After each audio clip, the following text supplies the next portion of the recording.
Alright guys, welcome to the Friday directions video. So that means no Google Meet today. Didn't think it was necessary.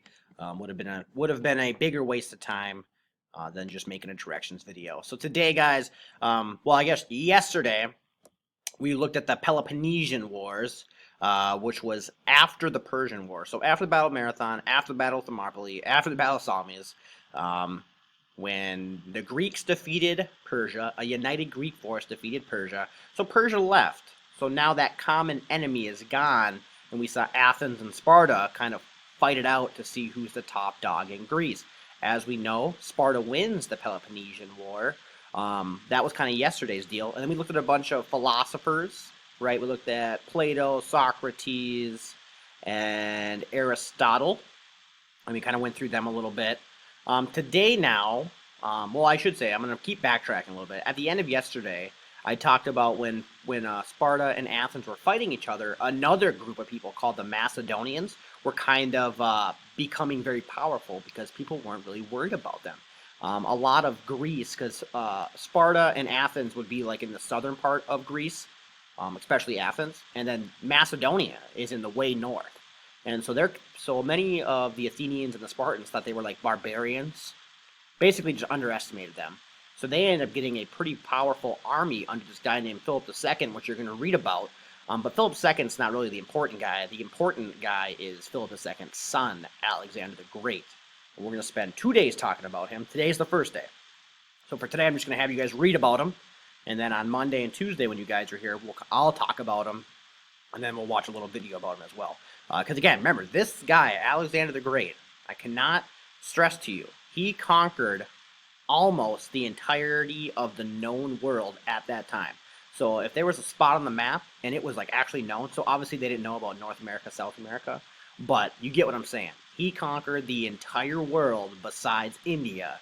And the only reason he didn't conquer India is because his soldiers just said, hey, we've been fighting for like 20, 30 years.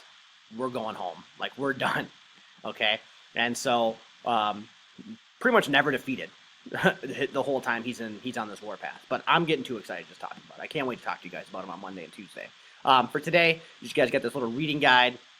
It's going to go through a little bit of it, and I wouldn't say like massive amounts of detail, but it'll set the stage a little bit, so I can go and tell all the smaller detail stuff on Monday and Tuesday. So you guys will just go through here. Again, a lot of this stuff between Alexander, it's going to be Alexander versus Persia for the most part. We have this guy named Darius III. So we looked at Darius in the Battle of Marathon. This is obviously his grandson. So keep an eye on that. Again, he's just conquering everybody. Conquers Persia, other conquests. My phone goes off. Again, won't be one of these videos if it didn't. And then India right there. And then all you guys got to do is answer the questions down below. Answer the terms. Only 4 terms today. Skip 2. Skip 9, as always. And obviously, we're not going to worry about that. But that's it, guys. Read a few pages.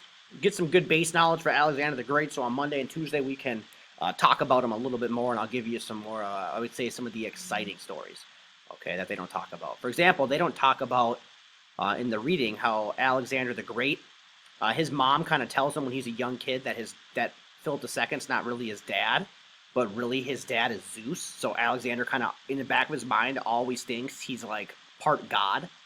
So that's why he like does these crazy things in battle where he like honestly believes he's immortal, and he just keeps on living through these crazy events that just obviously is going to make him think he's more of a god and become more risque and more ballsy in the next battle. So, but I'll save that for Tuesday. I'm getting too excited. I love Alexander the Great. He's a crazy guy, but I love it.